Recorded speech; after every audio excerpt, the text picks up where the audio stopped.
The reason it is so difficult to prosecute is because of the cuts that you have made to the system. Since 2010, the CPS has faced a 25% budget cut, 30% reduction in staff. Police forces in England and Wales have lost 22,000 officers between March 2010 and March 2018. You're building them back up again, but fair enough, they're still historically low. The Ministry of Justice has seen its budget cut by 25% up until 2019-2020. Those are the actions that you have taken, and we are seeing the outcomes.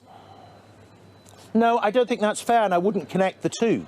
I mean, obviously, for the first... Robert Buckland connected the two. Hold on. The previous Justice Secretary connected the two. Like all parts of the public service, big choices were made in the last decade because of the position that we all faced economically, and that cuts were a factor, I think, is self-evidently the case. Robert Buckland said that.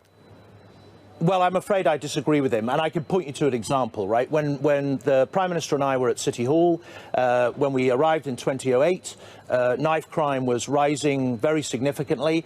At the time, police officer numbers in London were an all-time high, and Gordon Brown was spending money like water on all the things that you've talked about. Now, we managed to get those numbers down against a background of cuts that we were making to the Metropolitan Police budget because we had to. The country was facing a financial crisis, and over the first 5 years of that term or so, crime fell. Now, obviously, things have to move, and crime is agile, and times change, and so we have to be as well. And what we're trying to do is design a package of criminal justice policies and capacity and capability that will deal with the challenges we face now. And they are very different to the challenges that were faced 10 years ago. Some of those, like the issue we've talked about rape, come about because of developments in the criminal justice system and developments in society.